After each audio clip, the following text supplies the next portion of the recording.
क्या ये लीगल है कि जानवरों का जो ऑर्गन है वो इंसानों को ट्रांसप्लांट किया जाए और इस प्रक्रिया को हम क्या कहते हैं। 2022 में पहली बार सुअर का हार्ट ट्रांसप्लांट किया गया था इंसानों में, है ना। पिग का हार्ट साइज और फंक्शनिंग के लिहाज से इंसानों के दिल के काफ़ी मिलता जुलता है। ऐसे बहुत सारे जानवर जो विलुप्ति के कगार पर है, उनका बहुत ज़्यादा तरीके से हंटिंग की जा रही है, ठीक है।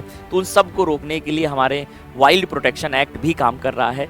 तो हमारा जाहिर सी बात यही है कि बहुत सारी संस्थाएं इस विषय में सोच रही हैं कि जानवरों पर अत्याचार कम हो। हेलो एवरीवन, स्वागत है आप सभी का केजीएस की इस बेहतरीन प्लेटफॉर्म पर एक नए टॉपिक के साथ, एक ताजा तरीन एपिसोड के साथ आपके सामने उपस्थित हूं। साइंस और टेक की बात गुरु सर के साथ, जो हर रविवार को शाम को 7 बजे होती है। उसी सिलसिले को आगे बढ़ाते हुए आज का हमारा टॉपिक है कि क्या सच में जानवरों के जो ऑर्गन हैं वो इंसानों में ट्रांसप्लांट किए जा सकते हैं, या कहाँ किए गए पहली बार पूरी दुनिया में, या इससे क्या साइड इफेक्ट आया, क्या वो इंसान जिंदा रहा या उस इंसान की डेथ हो गई, या उसको कौन कौन सी कॉम्प्लिकेशन जो है उसको महसूस करनी पड़ी, या उसको कौन कौन सी कॉम्प्लिकेशन हुई। इन सब बातों पर डिटेल में हम आज स्टडी करेंगे इसी वीडियो के माध्यम से, और साथ ही साथ ये भी जानेंगे क्या ये लीगल है कि जानवरों का जो ऑर्गन है वो इंसानों को ट्रांसप्लांट किया जाए और इस प्रक्रिया को हम क्या कहते हैं। तो आज का वीडियो का यही टाइटल है। तो इन जानवरों का दिल अब धड़केगा इंसानों में। तो चलिए स्टार्ट करते हैं बिना किसी देरी के। आई होप आप सब स्वस्थ होंगे, मस्त होंगे और आप सबकी पढ़ाई अच्छी चल रही होगी। तो चलिए, क्या है ये खबर। एक ये हिस्टोरिक मूवमेंट है ना, कि जो ये किसी जानवर के अंतर्गत जो उसका हार्ट है उसको उठा करके हमने किसी इंसान को दिया, है ना। तो ये हम बोलते हैं कि ये हिस्टोरिक मेडिकल अचीवमेंट होती है। पहली बार अमेरिका के डॉक्टरों ने एक जेनेटिकली मॉडिफाइड पिग का हार्ट सक्सेसफुली इंसानों में ट्रांसप्लांट किया है ना। सॉरी, ठीक है। अब ये पूरी प्रोसेस एक्सपेरिमेंटल थी, लेकिन फिलहाल दिल ठीक से काम कर रहा है। मैं आपको बताना चाहूंगा कि जो ये हार्ट है वो ठीक से काम कर रहा है, और इस हार्ट को ह्यूमन से मिलाने के लिए, मतलब समझे कि उसके अंदर थोड़े से बदलाव किए गए जेनेटिक इंजीनियरिंग से, ताकि ह्यूमन का जो इम्यून सिस्टम है उसको रिजेक्ट ना कर दे, उसके फैमिलियर रहे, मतलब इम्यून सिस्टम को बेवकूफ बनाने के जैसा। जैसे मैंने आपको बताया था, डायर उल्फ को दोबारा से जिंदा किया गया। हालांकि बहुत सारे साइंटिस्ट ऐसा मान रहे हैं कि वो प्योर डायर उल्फ नहीं है। क्यों? क्योंकि जो भेड़िया है वो पूरी तरीके से कंप्लीट जीनोम से नहीं बना है, क्योंकि उसके जो जीन खोपड़ी और हड्डी से निकाले गए थे उनमें 20 तरीके के बदलाव किए गए थे। तो अब जब उसमें बदलाव किए गए, ग्रे उल्फ के कैरेक्टर डाले गए, तो कहीं ना कहीं उसका फिनोटाइप मैच कराया गया है। उसका कंप्लीटली जो जीन है वो पूरी तरीके से डायर उल्फ नहीं है, ठीक है। तो ऐसा साइंटिस्ट मान रहे हैं। लेकिन हालांकि जो कोलोसल बायोसाइंसेज है उन्होंने ये बताया है कि भाई ये हमने 3 शावकों को जन्म दिया है और इन शावकों को रखा गया है जो हूबहू किससे मिलते हैं, हमारे डायर उल्फ से मिलते हैं। तो ठीक उसी प्रकार से, है ना, हम क्या करते हैं कि जो पिग के अंदर हार्ट है उसके अंदर कुछ जेनेटिक बदलाव लाते हैं, ताकि वो जो उनका नेचर है हार्ट का वो ह्यूमन के हार्ट के जैसा प्रतीत हो, ह्यूमन के हार्ट के जैसा बिहेव करे, ताकि हमारा इम्यून सिस्टम उसको रिजेक्ट ना कर पाए। हालांकि ये खबर भी आई थी 2022 में पहली बार सुअर का हार्ट ट्रांसप्लांट किया गया था इंसानों में, है ना। पिग का हार्ट साइज और फंक्शनिंग के लिहाज से इंसानों के दिल के काफी मिलता जुलता है। जेनेटिकली मॉडिफाइड करके ह्यूमन इम्यून सिस्टम को फ्रेंडली बनाया गया, जिससे रिजेक्शन का रिस्क क्या हो सके, कम हो सके। ये उस पेज की खबर है। अमेरिका के 57 वर्षीय व्यक्ति डेविड वेनेट में हुआ था सुअर का हार्ट ट्रांसप्लांट। अमेरिकी यूनिवर्सिटी ऑफ मैरीलैंड मेडिसिन के डॉक्टरों का कमाल है ये। डेविड वेनेट को इंसान का दिल लगाना संभव नहीं था, इसलिए लगाया सुअर का दिल। वेनेट में सुअर का दिल लगने से 3 दिन बाद वह ठीक से काम कर रहा था। हालांकि इनकी 2 महीने बाद मृत्यु हो गई थी।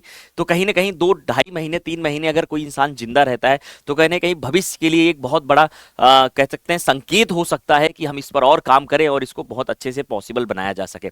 सुअर के दिल को मॉडिफाइड क्यों किया गया? तो इंसान का इम्यून सिस्टम किसी जानवर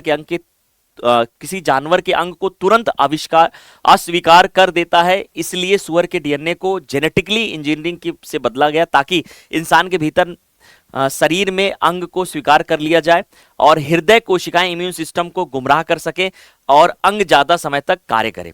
ऐसे सुअर को जेनेटिकली इंजीनियरिंग पिग कहते हैं या जेनेटिकली मॉडिफाइड ऑर्गेनिजम्स या हम कह सकते हैं ट्रांसजेनिक एनिमल कहते हैं, है ना। और जिसे हमने रेविविकॉर नाम की कंपनी ने विकसित किया था, ठीक है। तो ये तो हमने समझ लिया कि इस कंपनी ने इसको विकसित किया।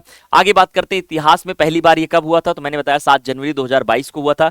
अमेरिका के university of Maryland medical centre जो है उनके जो साइंटिस्ट लोग हैं उन्होंने ये कारनामा किया था। मरीज 57 वर्षीय था, डेविड बेनेट, है ना, जिन्हें दिल की बीमारी थी और मानव हृदय उपलब्ध नहीं था। जेनेटिकली मॉडिफाइड सुअर का जो दिल है, ये जो पिग का दिल है, उनको प्रत्यारोपित किया गया, उनको ट्रांसप्लांट किया गया, है ना। मरीज लगभग 2 महीने तक जीवित रहा। 9 मार्च 2022 को उसकी मृत्यु हुई, लेकिन यह विज्ञान की दुनिया में एक ऐतिहासिक कदम था। क्यों? क्योंकि अगर वो 2 महीने तक जिंदा रहा तो कहीं ना कहीं ये संकेत है कि हम आगे और इस पर रिसर्च करके इसको पॉसिबल बना सकते हैं और ज्यादा दिन तक जिंदा रख सकते हैं। हो सकता है किसी दूसरे कारणवश वो उसकी मृत्यु हुई हो, क्योंकि 2 महीने तक हार्ट अगर काम कर रहा है तो आगे भी काम कर सकता है। तो एक प्रोसीजर होता है जिसे हम जीनो ट्रांसप्लांटेशन कहते हैं। जब हम एक स्पीसीज के ऑर्गन को दूसरे स्पीसीज में ट्रांसप्लांट करते हैं, या स्पेशली बोले जानवरों के ऑर्गन को इंसानों में ट्रांसप्लांट करते हैं या ट्रांसफर करते हैं, तो उसे हम जीनो ट्रांसप्लांटेशन कहते हैं। यह कंसेप्ट नया नहीं है, लेकिन ह्यूमन ट्रायल अभी लिमिटेड और एक्सपेरिमेंटल है। तो हम इस पर ह्यूमन पर बहुत कम ट्रायल करते थे, क्योंकि देखो क्या होता है ना, बहुत सारी संस्थाएं खड़ी हो जाती हैं, बोलती हैं जानवरों को तकलीफ होती है। जानवर भी उतना ही हिस्सेदार है इस इकोसिस्टम का जितना आप इंसान हैं, है ना। तो इन पर जुर्म करना या इनको परेशान करना बंद करिए। तो बहुत सारी संस्थाएं ऐसी खड़ी हो जाती हैं। जैसे पहले की मूवियों वगैरह में क्या होता था कि हम जानवरों का इस्तेमाल कर लेते थे, है ना। कोई मूवी बनाना है, जैसे मान लो सांप की कोई मूवी बनाना है, तो सांप वगैरह को नेचुरली हम शूट कर लेते थे। हाथी मेरे साथी जैसे मूवी में क्या हो गया, हाथी को मतलब पूरी तरीके से जो लाइव है उनसे शूट कराया गया। तो लेकिन अब आजकल की जो भी मूवियां बनती हैं वो ग्राफिक्स के थ्रू जानवरों का जो विवरण है वो दिखाते हैं, ठीक है। एक्चुअल में जानवरों का इस्तेमाल नहीं कर सकते। क्यों? क्योंकि जानवरों के इस्तेमाल से देखो क्या होता है, हम अपने फायदे के लिए किसी दूसरे का नुकसान नहीं कर सकते। तो ये सारी चीजें हैं, क्योंकि जानवरों जो है मैक्सिमम जानवर जो है वो विलुप्त के कगार पर खड़े हो गए। जैसे हाथियां भी विलुप्त के कगार पर आ चुकी हैं, ऐसे बहुत सारे जानवर जो विलुप्त के कगार पर है, उनका बहुत ज्यादा तरीके से हंटिंग की जा रही है, ठीक है। तो उन सब को रोकने के लिए हमारे वाइल्ड प्रोटेक्शन एक्ट भी काम कर रहा है। तो हमारा जाहिर सी बात यही है कि बहुत सारी संस्थाएं इस विषय में सोच रही हैं कि जानवरों पर अत्याचार कम हो। इस ब्रेक थ्रो के बेनिफिट क्या हो सकते हैं बेटा? हर साल लाखों पेशेंट को ऑक्सीजन ऑर्गन डोनर नहीं मिल पाते, जिससे उनकी जान चली जाती है। अगर ये टेक्निक सफल रहती है तो फ्यूचर में एनिमल ऑर्गन से ह्यूमन लाइफ बचाई जा सकेगी। ये ऑर्गन शॉर्टेज क्राइसिस का लॉन्ग टर्म सोल्यूशन बन सकता है, बिल्कुल बन सकता है ये, है ना। और क्या हो सकता है, क्या चैलेंजेस और कंसर्न भी हैं? तो सबसे बड़ा कंसर्न है ऑर्गन रिजेक्शन, यानी इंसानी शरीर नए दिल को एक्सेप्ट करे या ना करे, ये डिपेंड करता है इम्यून सिस्टम पर। अगर हम इम्यून सिस्टम को बेवकूफ बना ले गए तो वो एक्सेप्ट कर लेगा, अगर नहीं बना पाए तो क्या होगा, रिजेक्ट कर देगा, कैंसरस हो सकता है। साथ ही साथ जोनोटिक इन्फेक्शन का खतरा भी रहता है, यानी इंसानों में जानवरों से डिजीज ट्रांसफर होना। इथिकल कंसर्न भी उठ रहे हैं, क्या जानवरों का यूज ऐसे करना मोरली सही है? बिल्कुल, ये एक सोच का विषय है कि क्या जानवरों का इस्तेमाल करना ये सच में मोरली सही है। ये सोचने वाला विषय है। ये आप इस पर क्या सोचते हैं, ये आप जरूर चैट सेक्शन में बताइएगा।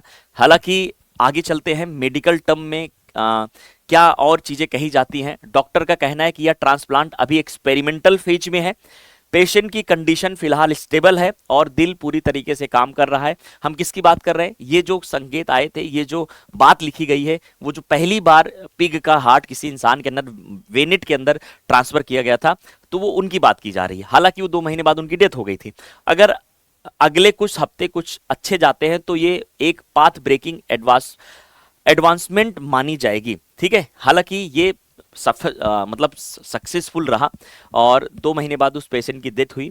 तो डेथ का कारण मेंशन नहीं है किसी भी तरीके से, तो कुछ भी कहा जा सकता है। लेकिन अगर 2 महीने तक, मैं ऐसा मानता हूं कि ऑर्गन ठीक से काम किया गया कि कर रहा होगा, तो आगे भी फ्यूचर में कर सकता है। अगर ये ट्रांसप्लांट सक्सेसफुल रहता है तो फ्यूचर में किडनी, लंग्स, इवन पैंक्रियाज भी एनिमल से ट्रांसप्लांट किए जा सकते हैं। इसे ऑर्गन डोनेशन वेटिंग लिस्ट लगभग खत्म हो जाएगी। ठीक है, बढ़िया है, ये सारी चीजें टेक्निक आनी चाहिए, लेकिन टेक्निक किसी और जानवर के लिए मुश्किल का सबब ना बने, उनके ऊपर जुर्म ना हो। साइंस बेहतर है और बेहतर हो, बशर्ते इन्वायरमेंट को और जो भी एनिमल्स हैं, प्लांट्स हैं, उनको नुकसान ना पहुंचे। ये डिस्कवरी सिर्फ मेडिकल साइंस में नहीं, मानव इतिहास में भी एक नया चैप्टर खोल सकती है। हालांकि इस पर साइंटिस्ट और इथिकल दोनों ही स्तर पर और डिस्कशन बाकी है, लेकिन इतना तय है, future of organ transplant might not be human to human but animal to human. बिल्कुल ये सही लाइन है। हो सकता है कि अब हम जो ऑर्गन ट्रांसप्लांट करें आने वाले समय में, ठीक है, तो वो ह्यूमन से ह्यूमन तो हो ही रहा है, लेकिन अब क्या हो सकता है, एनिमल टू ह्यूमन हो सकता है। तो जेनेटिक इंजीनियरिंग में हम बना सकते हैं ऐसे ऑर्गन को, उनमें मॉडिफाइड कर सकते हैं। जेनेटिक इंजीनियरिंग एक कमाल की चीज़ है। तो जैसा कि आप पिछले 2-3 वीडियो में आपने देख ही रखा होगा कि जेनेटिक इंजीनियरिंग के बेसिस पर ही हम जो नए नए रिसर्चेज हो रहे हैं उन्हीं पर हम बात करते हैं हर रविवार को शाम को 7 बजे, है ना, जिसे हम कहते हैं साइंस और टेक्नोलॉजी की बातें गुरु सर के साथ। तो आज का वीडियो यही रहा। जो भी निष्कर्ष है, आप क्या सोचते हैं इस बारे में, क्या जानवरों को सच में परेशान करना चाहिए इंसानों के लिए? आपकी क्या राय है, चैट बॉक्स में लिख भेजिए। तो मिलते हैं नेक्स्ट वीडियो में, तब तक के लिए नमस्कार, bye bye, take care, God bless you everyone.